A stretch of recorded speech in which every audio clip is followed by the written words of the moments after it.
Hello everyone, कैसे हैं आप लोग। तो हम लोग करते हैं pre secure 5 question based on current affairs. और ये करंट अफेयर्स के क्वेश्चन बहुत इंपॉर्टेंट होते हैं अगर आप प्रीलिम्स क्लियर करना चाहते हो। नहीं चाहते हो फिर आपकी इच्छा है।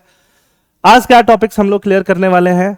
Global risk report 2025, global cyber security outlook 2025, ad hoc जजेस। एड हॉक जजेस का अपॉइंटमेंट कैसे होता है, India first private satellite constellation और एलिमिनेशन ऑफ ट्यूबरक्लोसिस इंडिया में। तो ऑब्वियसली ये 5 टॉपिक्स हम लोग एमसीक्यू के थ्रू कवर करने वाले हैं जो सारे करंट में चल रहे हैं। First topic global risk report 2025। 25 start ही हुआ ना, तो ग्लोबल रिस्क रिपोर्ट भी आ गया। रिपोर्ट किसने रिलीज किया, वर्ल्ड इकोनॉमिक फोरम ने। The report highlights climate change as the most significant global risk over the next decade. सबसे बड़ा रिस्क है तो क्लाइमेट चेंज का है, बाकी सब भूल जाओ। It emphasizes pollution as a critical long term risk. तो long term risk climate change है, पॉल्यूशन है कि दोनों है। और ये रिपोर्ट किसने रिलीज किया है, ये तीनों स्टेटमेंट अगर आपको पता है तो आप इसका आंसर लगा सकते हो। तो फर्स्ट का आंसर जो है वो क्या है, डी, क्योंकि तीनों का तीनों स्टेटमेंट जो है वो क्या है, सही है। वर्ल्ड इकोनॉमिक फोरम का ये रिपोर्ट है। The report identifies climate change as one of the most pressing risk for the next decade. और साथ में ये भी पॉल्यूशन को भी बहुत long term risk and emerging concern में इंक्लूड करता है। ठीक है, World Economic Forum has release the 20th edition of global risk report providing a detailed analysis of most pressing global risk and the evolving nature. तो यहां पे top 10 risk selected bye respondents, यहां पे ये बात की जा रही है।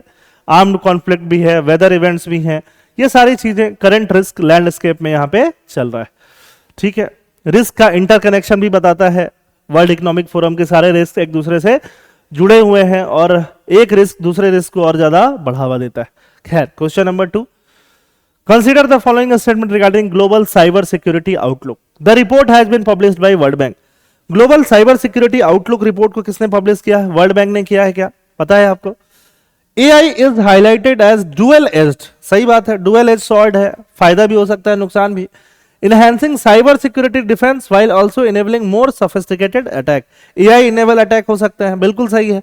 सेकंड, तो आपको सोचने की भी जरूरत नहीं है कि उस ग्लोबल साइबर सिक्योरिटी आउटलुक में क्या लिखा है ना, बून एंड बेन बोथ है।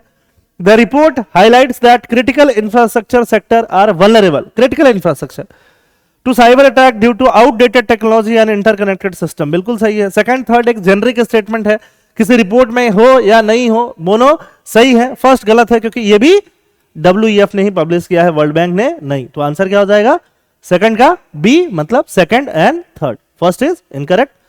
साइबर सिक्योरिटी, साइबर सिक्योरिटी क्या है आपको पता ही है, जो भी आपके साइबर सिस्टम है उनको सिक्योर करना है ना, उन पे वायरसेस का attack, phishing attack, vishing attack, malware attack, इन सारे अटैक से बचाना, ये क्या है, साइबर सिक्योरिटी। क्वेश्चन नंबर 3 है अपॉइंटमेंट ऑफ एडहॉक जजेस को लेके। एडहॉक जज कैसे अपॉइंट होते हैं।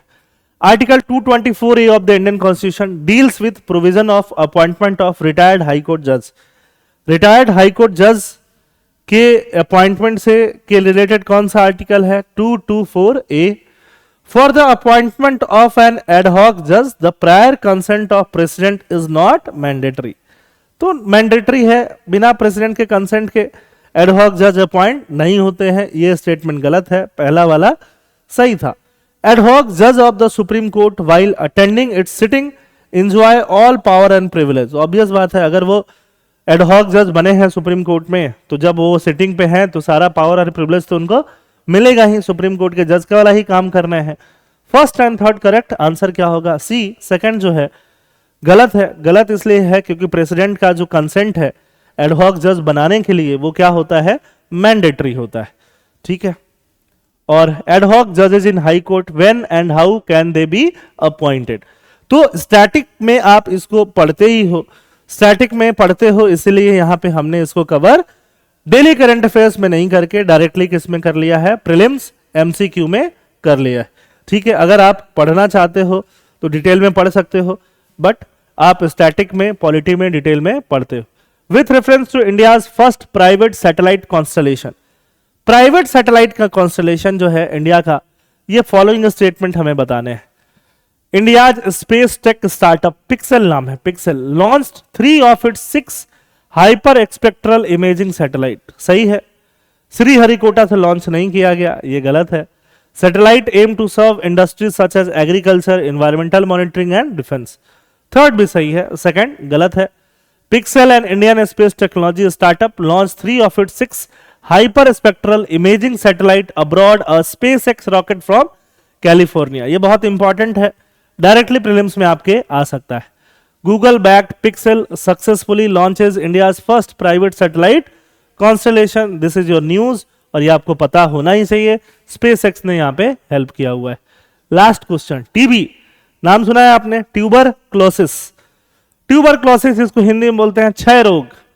ट्यूबरक्लोसिस द निक्षय, इसलिए क्षय से क्या है, Nikshay. Nikshay Poshan Yojana was launched in 2018 by the ministry of health and family welfare to provide nutritional support to tuberculosis patient. सही है। India has set a target to eliminate TB by 2030।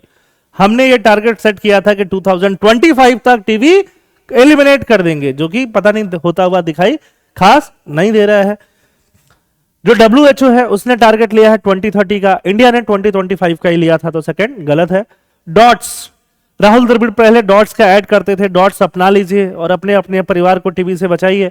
Dots programme is a tuberculosis treatment strategy that involves a health care worker watching a patient swallow their TB medication. तो third भी सही है, first भी सही है, क्योंकि TB का medication ऐसा है कि गलती से भी टीबी का मेडिकेशन आपका छूट गया, किसी भी गलती से छूट गया, चाहे जानबूझ के नहीं लिया आपने, चाहे कुछ और वजह से आपने नहीं लिया, पैसे से खरीद नहीं पाया, या कोई भी वजह है, अगर टीबी का मेडिकेशन आपने बीच में छोड़ दिया तो वहां पे मल्टी ड्रग रेजिस्टेंट टीबी हो जाता था। मतलब उस मेडिसिन से आपका टीबी ठीक नहीं होगा और ज्यादा हायर एंटीबायोटिक या एंटीबायोटिक का कॉम्बिनेशन चाहिए। सेकंड गलत है, फर्स्ट सही है। आंसर क्या हो जाएगा, सी हो जाएगा। ठीक है, तो this is your India's winding road to end TB. क्या हम टीवी खत्म करने वाले हैं? निक्षय पोषण योजना, आप पूछते हो ना कि सर मेंस में कैसे बनाए, फ्लो चार्ट हो गया। निक्षय पोषण योजना, improving nutritional status, better treatment outcome, better adherence, increasing notification rate, reducing out of pocket expenditure. तो ये निक्षय पोषण योजना के फीचर्स हैं। ऐसे भी कुछ और स्कीम के, कुछ और प्रोग्राम के इस तरह से आप फीचर्स को लिख सकते हो, लेकिन ये फीचर्स सिर्फ कीवर्ड में लिखने हो तब ऐसे लिखो। पता चला कि पूरी सेंटेंस लिखनी हो और आप पूरा पेज क्या कर दो, खराब कर दो। तो प्री और मेंस दोनों हम एक साथ भी यहां पर टैकल कर रहे हैं। ठीक है, प्री सिक्योर खत्म होता है आज का, कल मिलेंगे। थैंक यू, जय हिंद।